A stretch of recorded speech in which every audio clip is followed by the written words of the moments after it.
अस्सलाम वालेकुम वरहमतुल्लाहि वबरकातुहू। आज हम मौजूद हैं तहफ़्फ़ुज़-ए-दीन मीडिया सर्विसेज के साथ और हमारे साथ मौजूद है मौलाना महफूज़ुर रहमान साहब फ़ारूक़ी।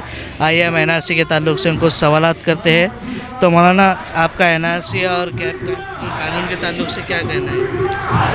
NRC और CA और जो भी काले क़वानीन ये हुकूमत ला रही है, इसमें सिर्फ मुसलमान उसका शिकार नहीं होने वाले हैं, बल्कि पूरे भारत के रहने वाले शहरी जो है उससे मुतासिर हो रहे हैं, परेशान हो रहे हैं। इसलिए कि जो वो मरदमशुमारी के नाम पर डॉक्यूमेंट्स वगैरह जो सारी चीज़ें जो मांगेंगे, उसमें लोगों को लाइन में खड़े रहना पड़ेगा।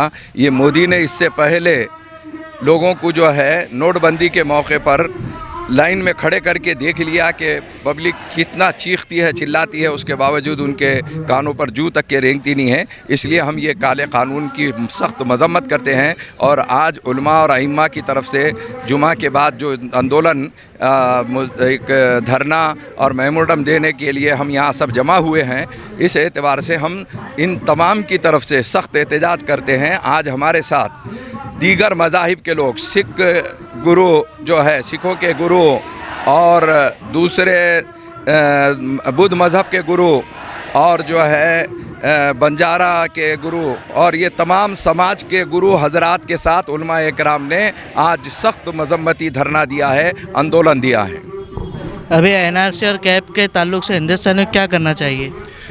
तमाम हिंदुस्तानियों से हमारी गुजारिश है, तमाम भारत के रहने वालों से हमारी गुजारिश है कि वो इस काले कानून के ख़िलाफ़ में सख्त एहतजाज करें और मुल्क के अंदर बता दें कि पब्लिक और आवाम जो तुमको तख्त पर बिठा सकती है, वही तख्त पर तुमको लिटा भी सकती है और तुम्हारी हुकूमतों को गिरा भी सकती है। ये जुल्म जो है हुकूमत का, अल्लाह को भी यानी जो है बर्दाश्त नहीं होगा।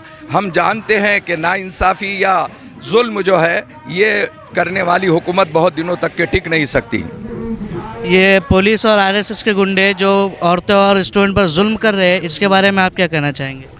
पुलिस महकमे को कानूनी एतबार से ये तरबियत और ट्रेनिंग दी जाती है कि तुमको अगर लाठी भी मारना है तो कहाँ मारना चाहिए, गोली भी मारना है तो कहाँ मारना चाहिए। लेकिन ये खाकी वर्दी के नशे में पुलिस जो है जज्बात में आकर इस कदर जुल्म और नंगा नाच नाच रही है, मासूम तलबा के ऊपर लाठी चार्ज करके उन्हें ज़ख्मी कर रही है। इस लिहाज से हम जामे मिलिया में जो कुछ हुआ और बच्चियों के साथ जो कुछ हुआ, उन सब की सख्त एहतजाज करते हुए मजम्मत करते हैं और पुलिस महकमे को, प्रशासन को ये कहना चाहते हैं कि हुदूद में रहें। तुम जब लाठी चार्ज करते हो तो तुम्हें ये महसूस होना चाहिए कि ये लाठी चार्ज जो है तुम किसी अपने बेटे के ऊपर कर रहे हो, तुम अपनी बेटी के ऊपर कर रहे हो, किसी मासूम लोगों के ऊपर कर रहे हैं, मजलूमों पर कर रहे हैं। इस लिहाज से तुम्हें इससे बचने की कोशिश करना चाहिए। है हिंद में अनोखा मरकज़ तहफ़्फ़ुज़-ए-दीन